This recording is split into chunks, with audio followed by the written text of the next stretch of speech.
자, 우리 그 레위기 25장 말씀 한번 찾아보고 진행하겠습니다. 레위기 25장 가난한 자 신 문제가 나오는 샌달 문제가 나오는데요. 자, 레위기 25장 35절을 한번 보겠습니다.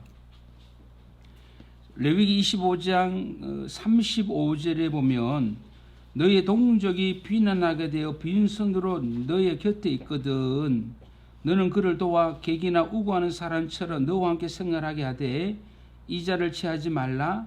내 하나님을 경외하여 내 형제로 너로 함께 생활하게. 이쪽 나면서 38절을 같이 읽어봅니다. 시작. 나는 너희 하나님이 되려고 또는 가나안 땅에서 너희에게 주려고 애굽 땅에서 너희 인도하여 낸 너희 하나님 여호와로라. 여기서 이제 38절을 말씀하고 있는 이유가 그거거든요. 이스라엘의 존재 이유가 뭐냐라고 말할 때요. 항상 하나님 말씀하는 거 뭐냐면 너희들이 존재하게 된 이유가 뭔지 아느냐, 이걸 늘 기억하고 살라는 거죠. 애굽 땅 종되었던 집에서 너희를 인도하여 낸 너희 하나님 여호와다, 이렇게 말씀하죠. 그러니까 너의 생명의 근원이신 하나님, 너도 애굽의 종이었다, 너도 지난날 그렇게 살지 않았느냐, 이 부분들을 여기서 언급하는 거거든요. 그러니까 잊지 말라는 얘기죠. 너희들이 지금 이렇게 잘 살고 누리고 가진 거 있다 할지라도 너희들도 이전에 너희들도 종이었고 너희들도 하나님의 은혜로 이렇게 되었지 않느냐. 하나님의 은혜로 약속의 땅에 왔고 하나님의 은혜로 자유를 얻었고, 이런 부분 속에서 너희들은 절대로 잊어서는 안 된다. 무엇을, 어디서 너희들이 구원을 받았느냐라고 하는 문제이죠. 그러니까 하나님로 인하여 얻은 구원의 은혜, 구속의 은혜라고 하는 것은 늘 감사하며 살아야 된다. 그래서 너희의 동족이 가난하든 빈손으로 너 곁에 있거든 함부로 하지 말아라, 이렇게 말씀하고 있거든요. 39절. 너희의 동족이 비난하게 되어 내게 몸이 팔리거든 너는 그를 종으로 뭐하라고요? 부리지 말라, 이렇게 말씀하고요. 종으로 부리지 말아라, 이렇게 말씀하고 있잖아요. 그렇게 하지 말아라. 품꾼이나 우고하는 자 같이 너와 함께 있게 하여 희년까지 너를 섬기, 희년까지 또 데드라인을 주는 거죠.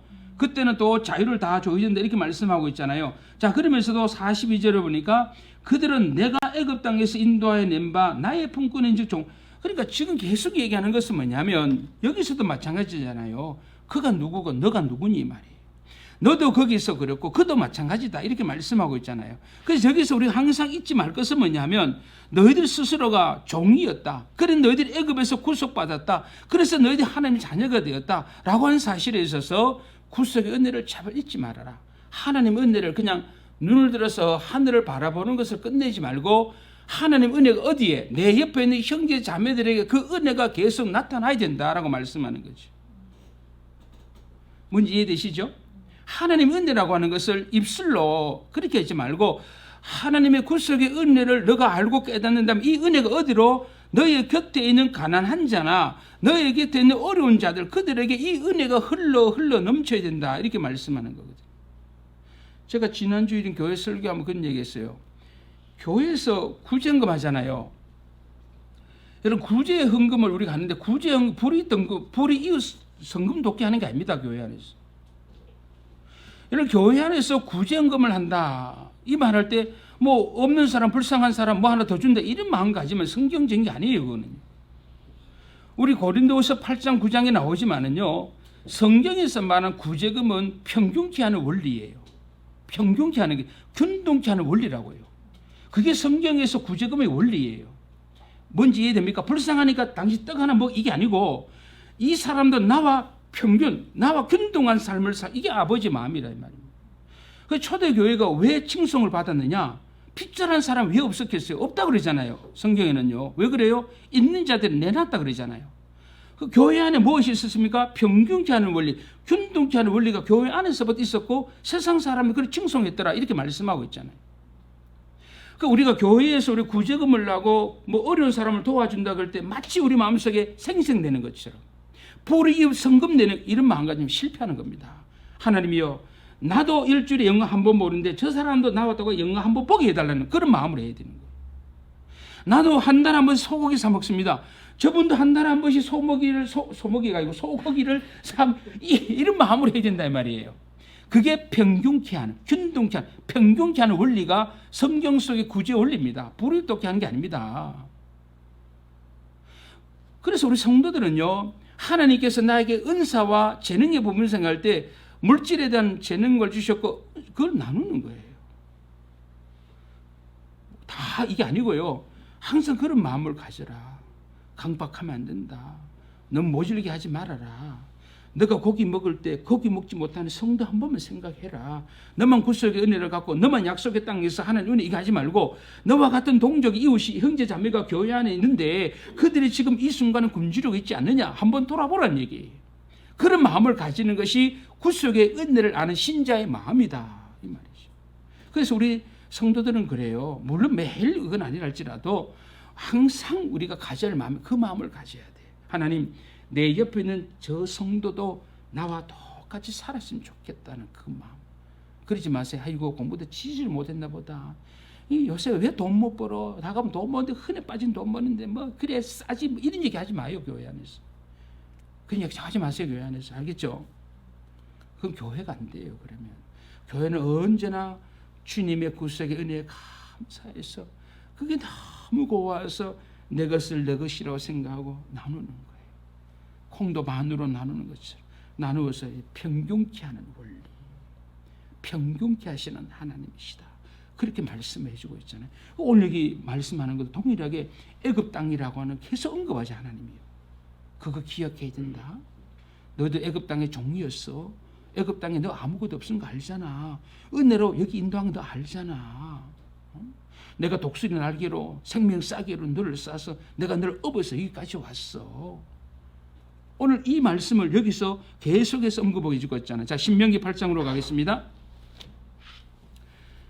이것이 신명기 언약에서는요 노골적으로 말씀합니다. 노골적으로. 자, 신명기 8장으로 가겠습니다. 자, 신명기 8장으로 가서 우리 한번 찾아보도록 그렇게 하겠습니다. 신명기 8장으로 가겠습니다. 자, 우리가 다는 못 보고 저기 11절 가겠습니다. 자, 11절 하반절을 보니까 내 하나님 여호와를 잊어버리게 되지 않도록 삼갈지어다. 하나님을 잊어버리지 말아라. 이렇게 말씀하고 있습니다. 자, 14절 내 마음이 교만하여서 내 하나님 여호와를 잊어버릴까. 이렇게 또 말씀을 해주고 있습니다. 자, 18절로 갑니다. 18절 내 하나님 여호와를 기억해라. 17절 같이 읽어봅니다. 시작. 또 두렵건대 네가 마음에 이르기를 내 능과 내 손의 힘으로 내가 이 재물을 얻었다 할까 하노라. 내 하나님을 여호와를 기억하라. 그가 너에게 재물을 얻을 뭘 줬다? 그러죠. 하나님이 제일 무서운 게 이거예요. 하나님이 애굽에 있던 이들을 하나님께서 가나안 약속의 땅으로 인도해서 하나님이 그 땅을 분배해 주셨습니다. 인구 가족의 숫자에 맞게 하나님이 균등하게 땅을 분배해 주셔서 살게 했는데 여기 있잖아요. 그들이 배불러서 먹고 아름답게 살 때 그 마음속에 뭐예요? 교만할까봐, 하나님을 잊어버릴까봐 여호와를 기억해라. 재물 얻을 능력을 내가 줬지 않느냐. 이렇게 말씀을 해주고 있습니다. 19절 내가 만일 내 하나님 여호와를 잊어버리고 다른 신들을 쫓아 섬기며 그것들의 절을 하면 내가 너에게 증거하노니 너희가 정령이 망한다. 이렇게 말씀하고 있습니다. 그러니까 하나님이 이스라엘 백성들이 가장 두려워하는 것은 뭐냐면 잊어버리는 거예요. 잊어버리는 거. 시편 78편으로 가겠습니다. 시편 78편. 자, 구약성경 시편 78편으로 가서 쭉 넘어가서 42절로 가겠습니다. 42절 같이 읽습니다. 시작. 저희가 그의 권능을 기억하지 아니하며 대적에게서 구성한 날도 생각지 아니하였도다. 하나님이 이스라엘에게 제일 무서운 게 영적 침해입니다. 망각의 은혜입니다. 하나님 이스라엘이 망각할까봐, 여호와 하나님을 잊어버릴까봐, 영적인 침해에 걸릴까봐 하나님이 가장 두려웠던 거예요. 오늘 시편 78편의 시에도 동일하게 말씀하는 것처럼 하나님을 기억하지 않을까봐, 망각하고 잊어버릴까봐 하나님이 가장 무서워했더라. 오늘 성경은 이렇게 말씀을 해주고 있는 거거든요. 그래서 오늘 여기 말씀에 있는 것처럼, 아모스에 말씀하는 것처럼 은을 받고 의인을 팔고 가난한 자 신하고 이 모든 건 뭐예요? 하나님의 구속의 은혜를 잊어버리는 거예요. 그러니까 하나님의 구속의 은혜를 잊어버리고 하나님의 형상대로 지음받은 거룩한 존재라고 한 믿음의 형제와 자매라고 잊어버리니까 뭐예요? 내 욕심과 탐욕을 위해서는 한 생명조차는 아무렇지도 않게 생각하는 거죠. 그러니까 생명의 가치가 완전히 땅바닥으로 다 떨어져 버린, 그래서 사람의 가치가 돈과 물질로 평가되어지는 시대가 바로 이스라엘 교회의 모습이었다라고 성경은 우리가 말씀을 해주고 있습니다. 이렇게 동구에 가면 큰 교회 있어요. 제가 어느 교회라고 얘기하면 반야울제일교라고 합시다. 예, 반야울제. 우리 반야울제 진짜 큰데요. 여러분 그 반야울제 입구에 가면요, 막 큰 현관판이 있어요. 그 가면요, 우리 반야울제일교회 지을 때 헌금한 헌금자 명단이 쭉 있어요. 저 김 목사 3억 했어요. 박수 쳐야 되죠. 3억 해봤어요? 그래 그 큰 교회가 세워져가 너무 속상한 게요. 그래 3억 헌금만 쓰면 100만 원 사람도 좀 쏘면 좋은데 5억, 3억, 담임 목사님도 막 쭉 있어요. 그래서 야, 중세 시대가 따로 없네. 여러분 그런데 왜 그 교회는 계속 커질까요? 예? 그 교회는 계속 커요. 매 주일마다 새로운 사람이 넘쳐난대. 한마음교회 막 주일마다 새로운 사람이 넘쳐날 줄로 믿습니다. 아니 마음이 없는 얘기 하지 말고요. 아니 참 제가 이런 얘기하면 참 미안한데요, 너무 속상한 거예요. 중세 시대하고 뭐 달라요? 뭐가 다르냐면 성 베드로 성당을 건축 돈이 없습니다. 면제부판 면벌부라는 게 났습니다. 면벌부를 판매하잖아요. 뭐가 달라요? 여러분 그렇게 해서 교회 지어야 됩니까? 아니 그렇게 해서 지어야 됩니까? 하나님은 진노하지 않겠어요? 그런데도 교회가 붕괴한다면 뭐가 잘못돼도 한참 잘못된 거죠. 그게 너무 속상하다는 얘기죠. 목사이기 전에 한 사람이 성도로서 왜 교회조차도 가진 자들이 상석을 차지해야 되고 교회에서조차 많이 배운 사람이 상석에 앉아야 됩니까? 그건 교회가 아니잖아요. 너는 애굽에서 다 종이었다. 너는 애굽에서 다 종이었다 이 말이에요. 너는 땅 하나 아무것도 없었어. 빈손으로 여기. 그래서 내가 준 땅에서 이렇게 살고 있는데 왜 내 것이라고 생각하느냐. 그래서 하나님 주신 건 나누지 못해서 늘 미안함만 가지는 거예요. 내가 더 많이 베풀고 더 많이 나누고 더 많이 섬기고 늘 그러지 못하는 안타까움이 우리 마음속에 있어야 되는데 이게 사라져버린다. 우리 안에서. 교회는요 언제나 그래요. 그래 내가 좀 베풀고 사는 것 많아서가 아니고 은혜가 큰 사람, 주님의 사랑이 넉넉한 사람 더 베풀고 더 나누고 살고자 애쓰는 거예요. 그러면 나는 됐어, 나는 당연 이런 말 하면 안 된다. 그래서 오늘 여기서 우리가 아모스 선지자를 통해서 이스라엘 교회의 실상을 보니 오늘날 우리가 살아가는 세상과 뭐가 다르냐 이 말이에요. 여전히 교회 안에서 못 배운 게 한이 되고요.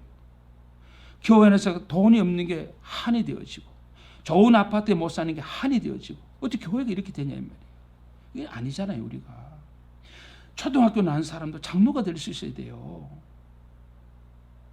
초등학교 나온 사람도 집사 될 수 있고 권사 될 수 있는 거예요. 교회는요. 근데 우리 한국교회 그게 가능하냐 이 말이에요. 큰 교회 가봤지? 선거 포스터 비친 거 봤어요? 큰 교회 가면서 그분 몰라요. 누구인지 모르겠어요. 선거 포스터 붙여놓고 막 항자고 다 써놓습니다. 밑에. 그렇게까지 커져야 되냐 이 말이에요. 제가 오늘 마지막에 거인족 얘기를 제가 하려고 하는데요. 아닙니다. 하나님은 이 땅의 거인족을 완전히 하나님 다 멸망시켜 버렸습니다. 좀 더 한번 보자고요. 자 넘어갑니다. 자 넘어가서 우리 아모스로 다시 갑니다. 자 우리가 이러한 이스라엘 교회의 모습을 우리가 적나라하게 좀 봤으면 좋겠다라고 하는 것입니다. 7절 가난한 자의 머리에는 띠끌을 탐내며 겸손한 자의 길을 굳게 하며 부자가 한 젊은 여인에게 다녀서 나의 거룩한 이름을 더럽혔다 이렇게 말씀합니다. 저기 가난한 자의 머리에 있는 띠끌을 탐내며 그랬습니다. 아니 가난한 자의 머리 띠끌하고 부자의 머리 띠끌하고 뭔 차이가 있어요? 차이 없어요? 아니 가난한 자의 머리에 비듬 있는 거하고 부자의 머리에 비듬 있는 거하고 뭔 차이 있어요? 차이 없어요? 아니 부자의 집에는 그 비듬 하나 없을래 뭘 써요? 무슨 샴푸 써요? 그냥 샴푸 안 쓰잖아요. 거기는요. 거기 샴푸는 우리 반야오 시장 샴푸는 적어도 안 쓸 거 아니에요. 샴푸만 합니까? 린스도 보통 린스 하겠어요? 프랑스에서 수입해서 안 하시겠습니까? 그들은? 아니 그래요 안 그래요?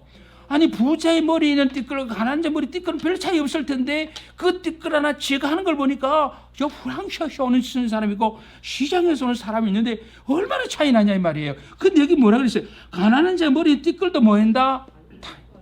아니 사람이 이럴 수 있어요. 이렇게까지 뺏어서 뭐가 됩니까? 겸손한 자의 길을 굳게 한다 그랬는데 여기 겸손한 자의 길을 굳게 한다라고 말의 뜻은 뭐냐면 여기 겸손한 자, 연약한 자 이런 뜻인데 이건 뭐냐면 우리 그런 게 있잖아요. 내가 말씀대로 살지. 내가 가진 것이 없고 나는 배운 것이 없어도 나는 말씀대로 살 거야 라고 다짐한 그 성도 옆에 가서 야 혼자 잘났니? 네 혼자 잘났어? 그런 분 있죠. 너 혼자 잘났어? 따라와. 나와 같이 죄짓고 살아. 이런 사람을 말하는 겁니다. 그래 여기서 우리가 가난한 자, 연약한 자의 길을 굳게 한다는 말이 의미는 뭐냐면 정직하고 진실되게 말씀대로 살고자 하는 그 사람조차도 못 살게 구는 거예요. 그래서 계속해서 왕따시키고 왕따돌림을 시켜서 어떻게 합니까? 야 우리와 똑같이 살아 이렇게 나오는 거죠. 이런 소리 많이 듣습니다. 안 그래요? 혼자 별나게 예수 믿네. 혼자 잘 믿냐? 혼자 잘하냐? 그런 얘기 한단 말이에요.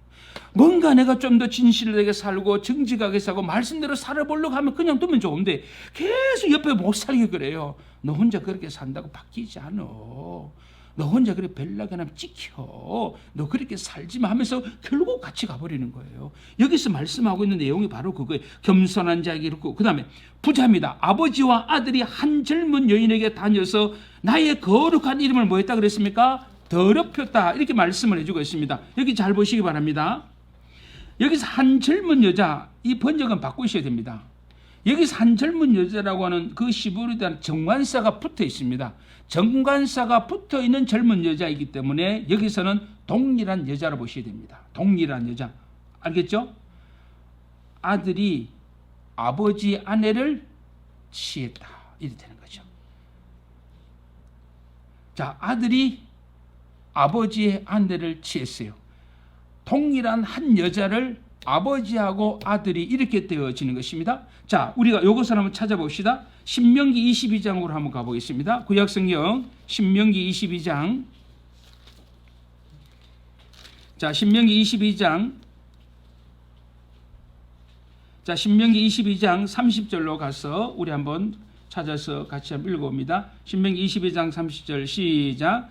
사람이 그 아비의 후씨를 취하여 아비 하체를 드러내지 말지니라. 근데 우리가 이런 글쎄요, 이게 우리가 상식으로 우리가 이해가 안 되어지는데요.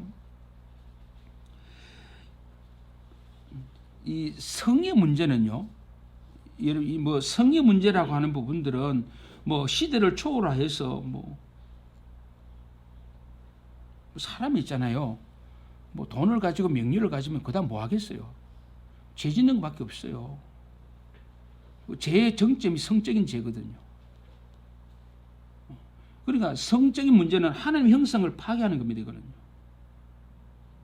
자, 그래서 오늘 이 말씀 속에 적어도 이스라엘 교회 안에 있는 아버지와 아들이 동일한 여자, 그리고 아버지 후씨를 아들이 취한다? 하나님께서 이 부분들에 대해서 어떻게 말하고 있느냐라고 하는 것을 우리가 신명기 언약 레위기에서도 동일하게 말씀하고 있는데 하나님은 이런 이방의 풍속을 쫓아가면 안 됩니다. 하나님의 자녀들을 거룩하신 하나님과 교제 이렇게 말씀하고 있는데 오늘 이스라엘 교회는 절대되지 않는 성욕으로 인하여 입에 담을 수 없지요. 이러한 죄를 짓고 있습니다. 뭐 요사이 뭐 동성애 문제 많이 나오잖아요. 로마서 1장에 물론 창세기의 소돔마이트 이런 소돔이란 그 자체가 동성이란 뜻이잖아요. 성적인 타락이라고 말씀하고 그 로마서 1장으로 가면 하나님의 무관심, 하나님이 우리 인간들을 버려둘 때 나타나는 현상 중에 하나가 성적인 부도덕이 나와요.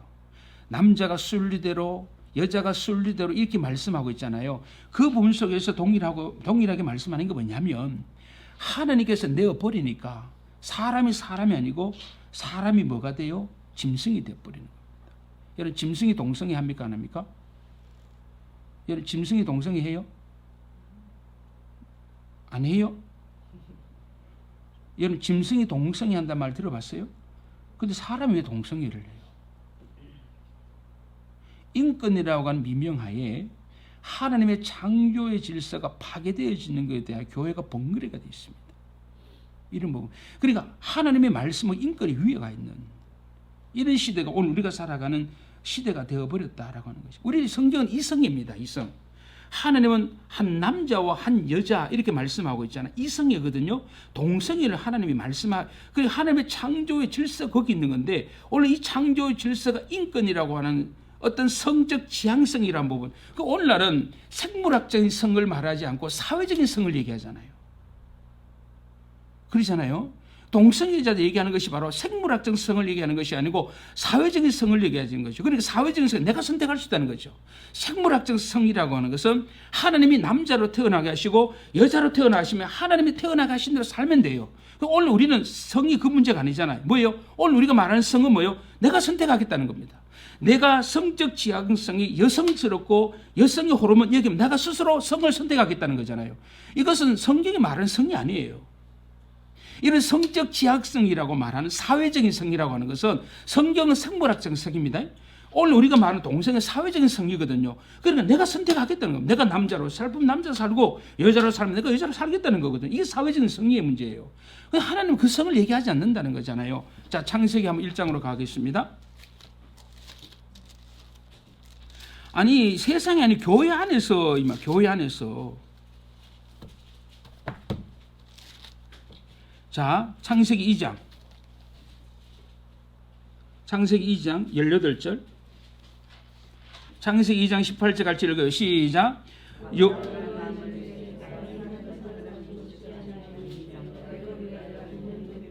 자 분명히 말씀합니다.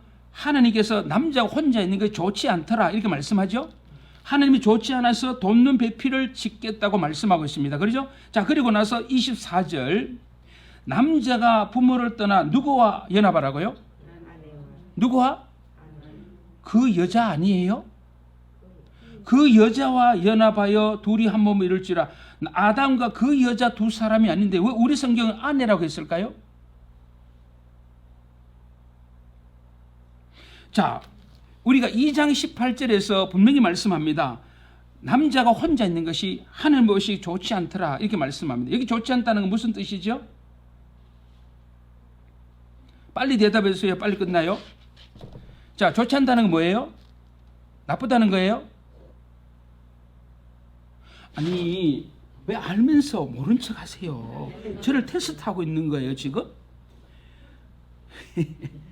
아니 창세기 1장에 보면 유독히 많이 쓰는 게 하나님 보시기에 뭐였다? 그래요. 하나님 보시니까 너무너무 좋아요. 너무너무 좋았더라 이렇게 말씀하잖아요. 그죠? 토브 굿이에요. 굿. 좋았어요. 근데 성경 보니까 오늘 여기 보니까 로 해놨어요. 노란 뜻, 낫이란 거거든요.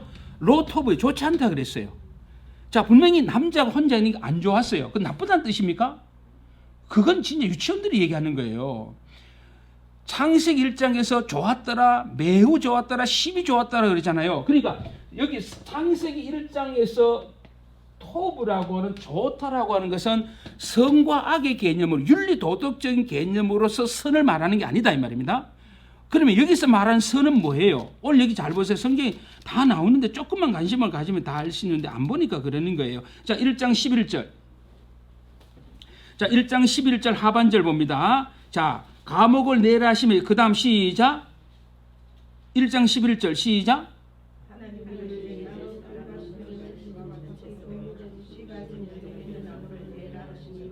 그래요. 따라요. 그대로.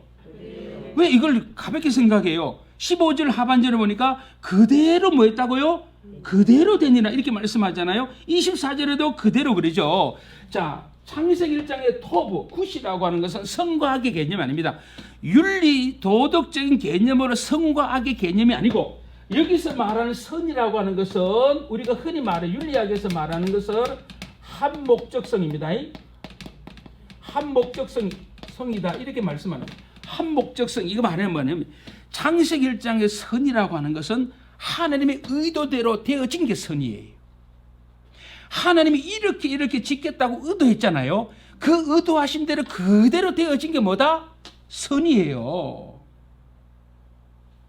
이해돼요? 하나님이 의도하셨고 하나님이 계획하셨고 하나님이 뜻하신 그대로 되어지는 게 선인데, 오늘 남자가 있는데 좋지 못하다 그랬으니까 남자가 혼자 있는 것은 하나님의 의도와는 안 맞아요. 하나님의 취지와는 안 맞다 이 말입니다. 그래서 오늘 19절에 아담하고 짐승 짝짝꿍 지어보라 그래. 이름 지어보라 그래. 이름 다 지어보니까 하나님 왜 나는 혼자예요? 이렇게 하잖아요. 하나님 다 짝이 있는데 왜 나는 혼자인데요? 이렇게 하잖아요. 왜? 하나님 의도를 이렇게 들춰내는 거거든요. 뭔지 이해돼요? 그러니까 남자가 혼자 있는 것이 좋지 못해요. 하나님의 의도와 안 맞아요. 하나님이 사람을 지으신 의도와 목적이 있는데, 취지가 있는데 그 취지와 뜻의 목적이 안 맞더라 이 말입니다. 그것을 뭐예요? 좋지 않더라 이렇게 말씀하고 있잖아요. 뭔지 이해가 와요? 이걸 우리가 한 목적성이라고 합니다. 하나님이 목적하신 바대로 되어져야 그게 선인 거예요. 뭔지 이해돼요? 보시기에 심히 좋았다 이 말은 뭐예요? 하나님의 창조가 곧 이 정도 이해하면 유치원들이 얘기하는 거예요. 그게 아닌 건 뭡니까? 첫날부터 마지막 날까지 하나님이 창조의 모든 계획을 다 갖고 계시, 그 프로젝트 그대로 다 되어진 거예요. 조금 더 어그러짐이 없이. 그리 하나님 보시기에 심히 좋았더라. 정창옥 지사님이 제일 좋아하는 구절이 이 구절이더라고요. 면접 볼 때 보니까. 이거 구절 깨닫고 회심을 하게 됐대요. 캠퍼스에서 그분에게 복음 전한 분은 복을 엄청 받을 것 같아요. 성경 한 구절이 사람 인생을 바꿔버리잖아요. 자, 그래 보세요. 하나님이 의도하신 바가 있죠. 하나님 의도하신 바가 있습니다. 그대로 살아야 돼요. 이 컵을 만든 사람은 이 컵이 의도대로 쓰여질 때 이게 선이에요. 남자도 하나님 의도하신 대로 쓰여야 선이에요.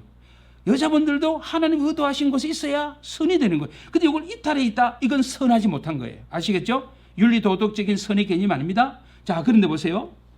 남자 혼자 선하지 못해요. 하나님 의도하신 대로가 아니야. 하나님 계획하신 그거 아니에요. 그래서 하나님께서 새들의 이름을 다 지어보라 이렇게 말씀하잖아요. 하나님 왜 나는 없어요? 그때 하나님이 지어주잖아요. 아담이 이제 깨달은 거예요. 뭘 깨달아요? 아하, 나 혼자는 하나님의 창조의 질서를 이루어갈 수 없다는 걸 드디어 안 거예요. 그때 비로소 물어봅시다. 송경화 지사님, 결혼의 정년기는 몇 살? 결혼의 정년기는 몇 살? 없다. 언제 결혼하면 된다?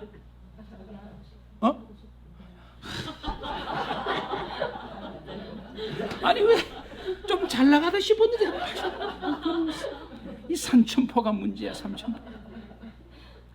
여러분, 결혼의 정년기는 언제예요? 요걸 깨달아야 됩니다.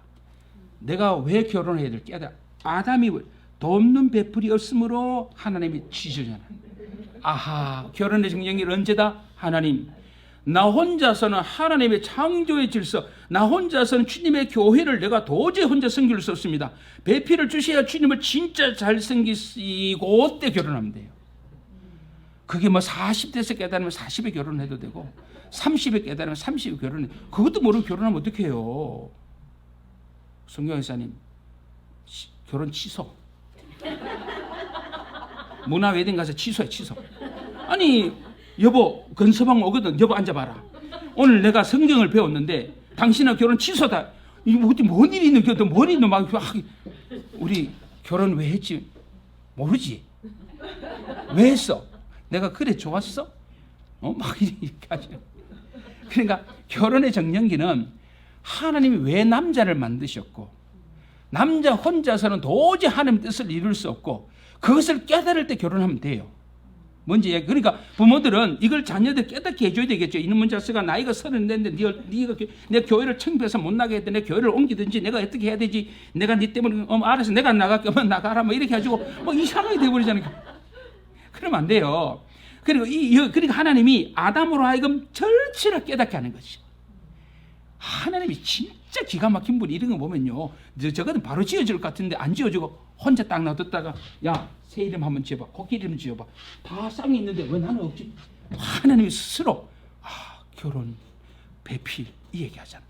그런데요, 24절에 보니까 그 안에 여기 우리 성경을 번역한 사람들이 아주 의도가 있어요.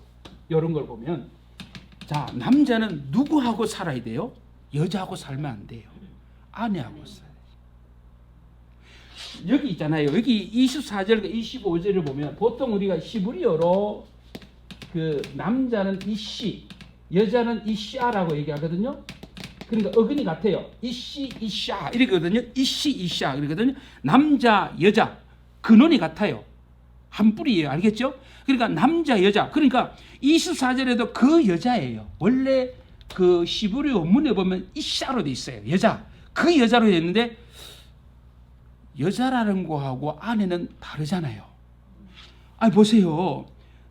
아담이 그 여자와 두 사람 이렇게 심각해지는 거예요. 아무 여자하고 하면 안 돼요. 누가 그 아내하고 해야 돼요. 하나님이 성리라고 하는 것은 자기 아내에게 준 것이, 그러니까 부부 사이에 주신 복이 성리지. 그 남자가 그 여자하고 하면 심각해지는 거예요. 하나님은 남자, 여자가 아니고 남편과 아내 두 사람에게 주신 복이에요. 성리라고 하는 것은. 뭔지 알겠죠? 이런 몸 속에서 하나님 주신 복인데, 그래서 성경은 남자, 여자에 되는데 우리 번역하는 사람으로 아내로 살짝 의역, 이런 것은 잘한 거죠. 해석을 정말 잘한 거잖아요. 알겠죠? 그래서 우리는 항상 남자는 누구하고 그 아내여야 돼요. 박 지사님, 강 지사 오늘 오거든. 내 쳐다봐라. 내 누군가 얘기해봐라. 정답할 때까지 계속 세워놔야 돼요. 내 당신 아내 맞나? 맞아. 그래. 당신 내 남편 맞아. 브라보. 다 해석할 때 밥 주는 거예요. 여자라면 자꾸 보면 심각해져요. 심각해져. 그래서 우리가 이런 부분들 속에서 하나님께서 우리에게 이성이라고 하는, 알겠어요? 이성이라고 하는 하나님 귀한 선물을 줬는데, 오늘 문제는 뭐예요? 이스라엘 교회가 성적으로 타락하니 아버지도 그 여자, 아들도 그 여자, 위아더 월, 이 심각하잖아요. 이래 되면요. 그래서 우리는 이런 부분들 속에서 하나님께서 우리에게 주시는 이 성리라고 하는 부분들이 부부 사이에 마음껏 하나님 복으로 누려야 되는데, 이런 현상이 벌어져 버렸다라고 하는 것이잖아요. 오늘날 교회 안은 어떨까요? 교회 안은 어떨 것 같아요? 요 사이, 글쎄 저도 그래요. 작년이죠. 작년에 제가 이혼과 재혼에 대한 설교 준비하다 결국은 못했어요. 왜? 상처받을까 봐요. 인간적인 생각인데요. 제가 반야월제에 처음 왔을 때는 별로 없었는데, 저희 작은 교회도요, 가정 깨진 가정이 너무 많아요. 진짜 저희 교회도 그래요. 보면 그 설교를 못해요. 이게 인간적인 생각인데 상처받으면 안 되잖아요. 참시 이렇게 잘해야 되는데요. 이만큼 뭐냐면 가정이 많이 깨어져요. 과연 우리 교회 안에 의심하자는 것이 아니고, 교회 안에 구성원들이 과연 어떠할까라고 하는 거지. 우리 성도들은 과연 이 문제에서, 도덕적인 이런 문제에 있어서 과연 어떠한 것인가? 이거 이스라엘 교회가 이 정도라면 과연 어떠할 것인가? 이 생각을 하지 않을 수 없는 것이죠. 과연 우리 성도들의 가정은 건강할까? 부부 사이가 정말 건강하고, 또 부모와 자녀 관계도 다 마찬가지고, 그런 건강한 가정을 세워가야 되는데, 그 건강한 가정 깨는 게 성의 문제이거든. 결국 어쩔 수 없어요. 결국은 성의 문제로 다 깨어지는 것이 얼마나 많은지 모른다 이것이죠. 이거 우리가 가정을 어떻게 지어야 돼요? 여우 있잖아요. 우리 가정을 허문 이 여우를 쫓아내야 되는데, 이 여우가 문제거든. 여우 따라요. 여우. 어떻게 해요? 뭐 주일 오면 다 양복 입고 막 아담하고 막 럭셔리하고 막 우아하게 오니까 모르죠. 참 우리 성도들이 이런 부분 속에서 그 하나님이 주신 이 성리라고 하는 부분들을 부부 사이에서 아름답게 선용이 되어야 되는데, 이런 뭐 일탈하게 되어지고 결국은 불신과 깨어지고, 이렇게 동천 유원지 가보세요. 낮에 방 없어요. 우리 권사님이 거기 알바를 좀 했는데요, 저보고 그 얘기하대요. 낮에 청소하는데 혼났대요. 왜요? 청소하다가 옆집 아저씨 봤대. 아유, 아니 낮에 무슨 대실이 왜 필요하고 소실이 왜 필요하고 중실이 왜 필요해요? 망국은 가보세요. 제가 불신하는 게 아니고요. 우리 사회가 그렇잖아요. 지금 이런 형국이 되어 있는데, 오늘 이 문제를 우리가 그냥 남의 문제를 생각할 수가 있겠느냐라고 하는 거죠. 따라합시다. 넘어갑시다. 자, 아모스로 갑니다. 자, 아모스로 갑시다. 한쪽에 너무 은혜 받으면 안 돼. 자, 그 다음 8절 모든 단 옆에서 전당 잡은 옷 위에 누우며 저희 신의 전에서 벌금으로 얻은 포도주를 마십니다. 이렇게 모든 제단 옆에서 전당으로 잡은, 여기 이 전당 잡은 옷이라고 하는 것은 여러분 추운 겨울에 입는 온몸을 막 휘감고 이렇게 입을 수 있는 겉옷을 말합니다. 알겠어요? 그리고 온 몸입니다. 그렇죠? 그러니까 여기서 말씀하고 있는 부분 속에 보면 아모스 선지자 그 당시에 이스라엘의 범죄를 말할 때 자 보십시다. 여기 오늘 말씀한 속에 모든 제단 옆에 이렇게 제단 옆에서 다른 거 아닙니다. 자, 제단 옆에서 이스라엘이 간이 부었죠. 하나님을 예배하는 그 제단입니다. 하나님의 면전에서 악을 행하는데 전당 잡은 옷 위에 누우며, 여기 전당 잡은 옷이다 이렇게 말씀하고 있는데 온몸을 휘감을 수 있는 겉옷, 그러니까 이 겉옷이 때로는 추울 때는 뭐가 된다? 이불. 추울 때는 이불, 그렇죠? 이불이 아니고 이불, 이거죠? 추울 때는 이 겉옷을 덮음으로 추위를 막아줄 수 있는 옷, 이불처럼 사용되기도 했다 이렇게 말씀합니다. 그래서 차진하겠습니다. 출애굽기 22장에 보면 율법은 뭐냐면 이웃의 옷을 전당 잡거든 해가 지기 전에 돌려줘라. 왜 그래요? 밤에 추우니까 겉옷을 입을 삼아 덮고 살아야 되는데 그 겉옷조차도 네가 뺐으면 이자가 추운데 어떻게 샀니? 그래서 해가 지기 전에 뭐예요? 벗어줘, 돌려주라는 얘기예요. 그러니까 오늘 여기 말씀하고 있는 부분 속에서 전당 잡은 옷 그 위에 자기가 누워있더라 이렇게 말씀하고 있잖아요. 이것은 뭐냐면요, 첫째로 이들은 하나님 앞에 죄 짓는 것 정도로 아랑곳하셔. 하나님 앞에 죄 짓는 것 정도. 그러니까 모든 제단 옆에서 가난한 자 옷을 빼앗아서 거기서 눕고 이런 형국이 있다 이 말입니다. 오늘 이런 부분 속에서 그들이 얼마나 생활과 예배가 완전히 뒤떨어져 있는, 얼마나 그들이 부도덕하고 완악한 것인지를 오늘 이 말씀 속에서 들춰내주고 있습니다 라고 하는 것을 확인할 수가 있습니다. 옆에 사람 추워서 죽든 옆에서 없어 죽든 상관하지 않고 나는 없어서 가져온 것이고 당연하게 가져온 것이고 나는 정당한 것이고, 지금 이스라엘 교회가 이런 모습이 되어 있다라고 하는 사실을 오늘 성경은 말씀해 주고 있습니다. 자, 앞으로 한번 가보겠습니다. 이사야 1장 3절. 이것을 이사야 선지자는 이렇게 말씀을 하고 있습니다. 자, 이사야 1장 3절. 1장 3절 하고 있습니다. 3절. 이사야 1장 3절. 소는 그 임자를 알고 나귀는 주인의 여물통을 알건만은 이스라엘을 알지 못하고 나의 백성 깨닫지 못하는도다. 이게 말씀하잖아요. 이게 뭐예요? 이스라엘의 무감각이죠. 죄에 대하여 전혀 감각이 없는, 참 거북해집니다. 요사이 우리 사회 젊은 세대일수록 가장 문제가 악을 악으로 모르고 죄를 죄로 모르는 시대가 된다는 거잖아요. 남 다 하는데 왜 나만 갖고 그럽니까? 이거죠. 우리는 항상 오리발 내밀죠. 절대로 혼자 안 죽어요. 왜 나만 붙드냐고. 저 사람은 뭐. 우리 항상 그러니까 죄에 대하여 무감각해 버리는 거죠. 내가 죄를 지어도 죄를 인정하기 싫어하고 남을 탓하는 것이, 자꾸 불평하는 것이죠. 그래서 죄에 대하여 무감각해진 이스라엘 교회의 모습을 오늘 여기서 확인할 수가 있습니다라고 하는 것이죠. 그래서 가난하고 없는 자들이야 추위에 죽든 말든 상관없다 이거죠. 왜? 나는 정당하다. 나는 정당하고 나는 옳은 일을 했다 이렇게 나오는 거예요. 근데 문제는 나의 정당함 속에 뭐예요? 한 영혼이 하나님의 말씀 앞에 죽어가고 있다. 그래서 그들은 해가 지기 전에 돌려줘야 되는데 그것도 다 평개치고 뭐하고 그것을 입을 삼아서 열심히 입고 잠자고 있더라. 이렇게 오늘 성경은 우리가 말씀해 주고 있는 것입니다. 자, 저희 신의 전에서 벌금으로 얻은 포도주를 마신다 이렇게 말씀하는데요. 여기 더 기분 나쁜 게 하나 있습니다. 같이 한번 보겠습니다. 쭉 나가면서 12절 보겠습니다. 12절 같이 읽어요. 시작. 그러나 너희가 나시르 사람으로 포도주를 마시게 하며 또 선지자의 명하여, 지금 오늘 이 말씀에 보면 저희 전에서 벌금으로 얻은 포도주를 마신다 이렇게 말씀하고 있습니다. 오늘 이런 말씀 속에서 그들은 자기 스스로 만들어 놓은 불의한 법령을 만들어서 가난한 자들을 불공평하게 판결해서 그것을 얻은 그 벌금으로 포도주를 마신다 이렇게 말씀. 그래 온갖 불의와 악을 다 행하고 그로 인하여 얻은 것을 갖고 자기 자신이 먹고 마시고 치하에 있는 이런 모습을 오늘 성경에서 말씀해 주고 있더라. 이렇게 말씀을 하고 있는 것입니다. 그것이 뭐예요? 오늘 8절까지 나오고 있는 죄악의 문제입니다. 자, 그러면 오늘 6절과 7절과 8절이라고 하는 짧은 구절입니다. 자, 경제적이고 도덕적이고 예배와 관계되어진 죄들을 볼 때 과연 오늘 우리는 여기서 예외 이렇게 할 수가 있겠느냐라고 하는 문제입니다. 과연 우리는 어떠한가? 이것을 우리가 스스로 질문할 수밖에 없다라고 하는 것입니다.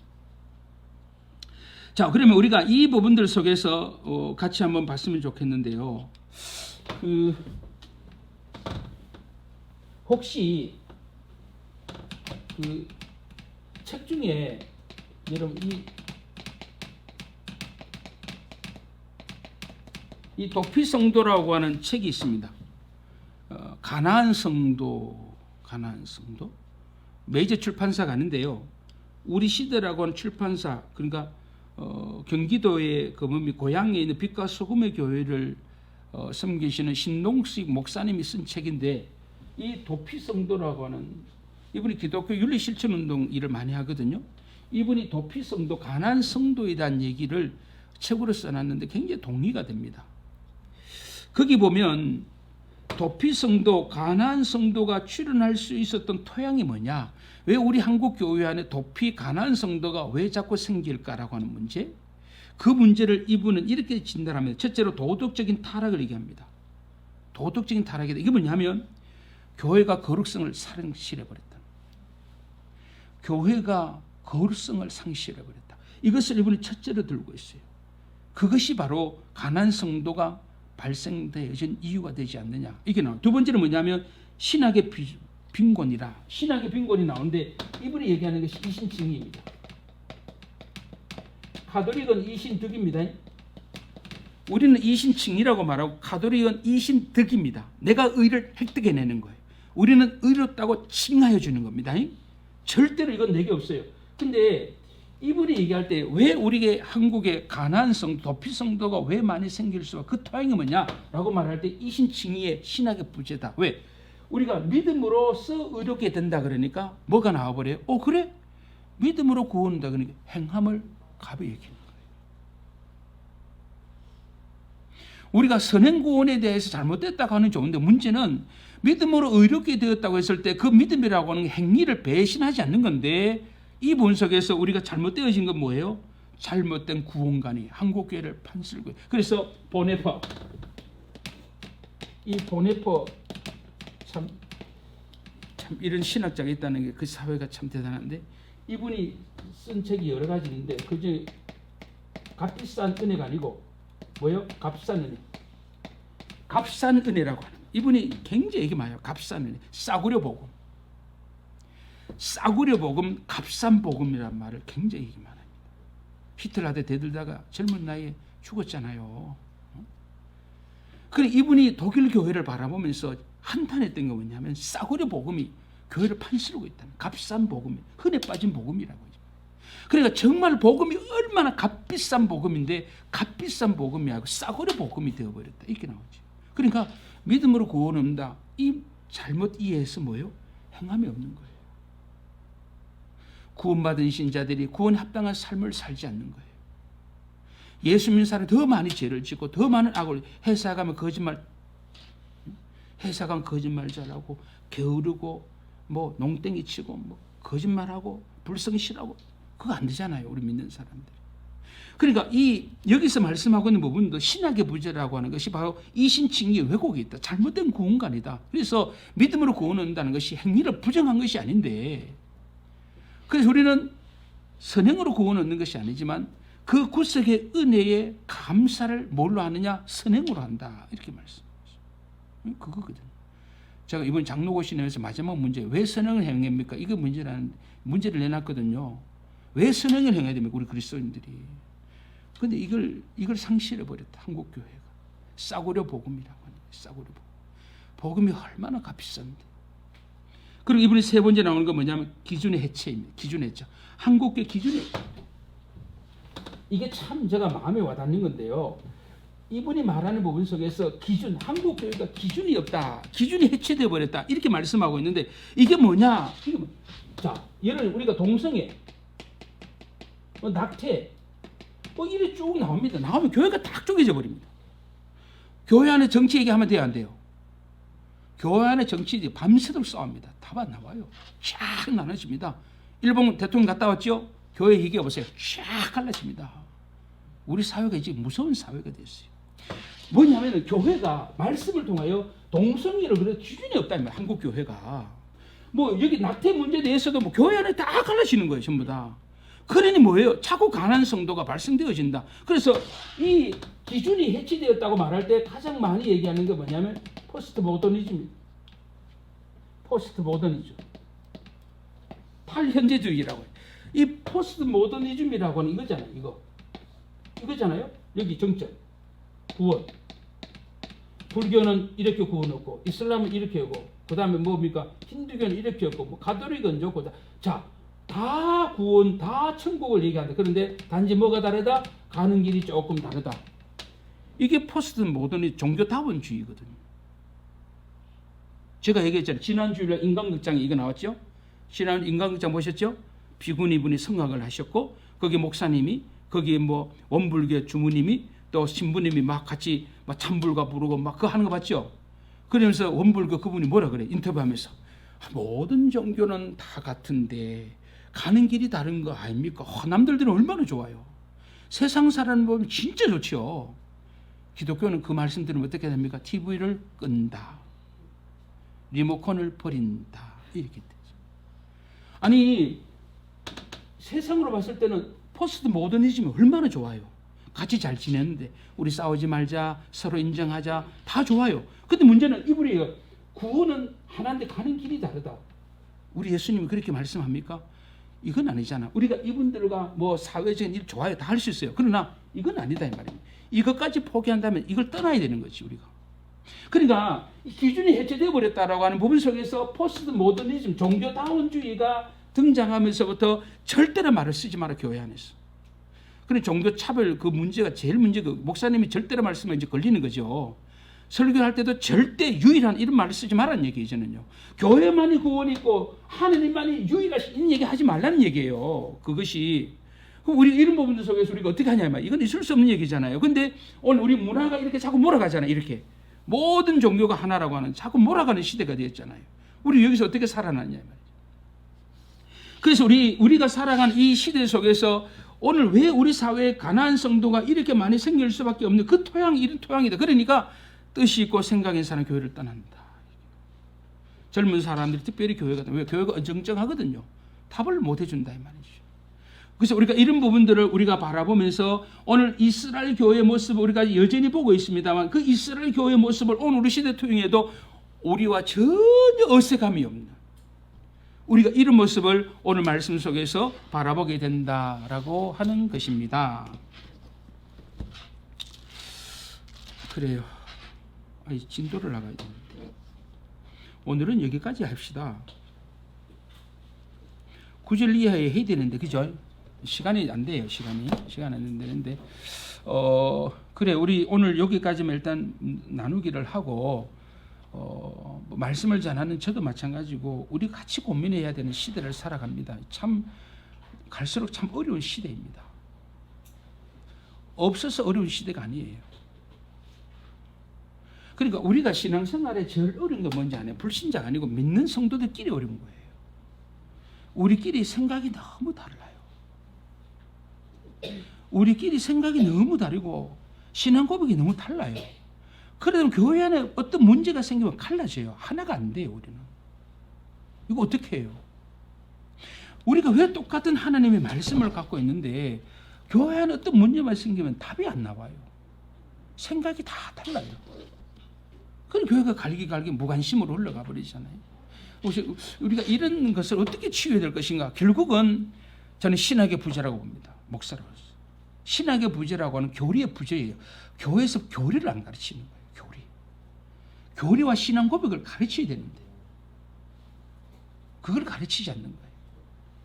그래서 우리가 조금 전에 섭리라고 하는 우리가 그 말씀을 우리가 나눴습니다만은 이 하이델베르그 요리문답 27문에 보면 섭리에 대해서 너무나 명확하게 잘 나와 있거든요. 이런 부분들. 그러니까 이런 섭리의 신앙을 가지게 되어지면 어떤 신앙의 공통점이라는 것을 우리 충분히 가질 수가 있는데, 이런 부분들을 좀, 당신은 하나님의 섭리를 무엇이라고 이해합니까? 하나님의 섭리는 당신의 전능하심과 언제 어디나 미치는 능력으로 마치 당신의 손으로 하듯이 천지 만물을 붙드시고 나뭇잎, 풀잎, 비와 가뭄, 풍년과 흉년, 양식과 음료, 건강과 질병, 부와 가난, 이 모든 것이 우연이 아니라 하나님의 아버지와 같은 손길로 우리에게 온다, 이렇게 말씀하잖아요. 그리고 우리 가뭄을 보지 말고 그 가뭄 배후에 계신 하나님을 봐야지요. 신자들은, 예수 믿는 신자는 그래야 됩니다. 여기 있잖아요. 부와 가난, 건강과 질병, 그 배후에 하나님의 손길을 봐야 돼요. 우리요. 그게 섭리의 신앙이라고요. 우리가 이런 부분들을 좀 가지고 좀 교리 신앙 고백을 갖고 우리의 신앙을 좀 하나로 세워나가는 것이 참 필요하다는 생각을 절실하게 할 수 없고, 갈수록 이것이 더 크게 대두되어질 텐데 이거 우리가 어떻게 감당해야 될 것인가, 우리의 좀 가지물이 아닌가 생각합니다. 기도드리겠습니다. 하나님 아버지, 감사합니다. 오늘도 주님 피로 값주어 사신 우리 귀한 건석들, 바쁜 일상 가운데서도 이곳으로 불러주시고 또 말씀 앞에 함께 고민을 하며 정답을 찾아가고 또 우리 마음속의 의문점들을 풀어내가며 어찌하든지 이 땅에 사는 날 동안 하나님의 뜻에 합당한 삶을 살고 아버지를 영화롭게 하는 삶을 살아갈 수 있는 저희들이 되어지기를 원합니다. 하루를 살아도 우리 주님의 합당한 삶을 살고, 하루를 살아도 주의 영광을 위하여 살고, 하루를 살아도 하나님의 부르심에 합당한 삶을 살아갈 수 있는 저희 모두가 되어지도록 은총을 베풀어 주시옵소서. 감사합니다. 우리 주 예수 그리스도의 이름으로 기도드리옵나이다. 아멘.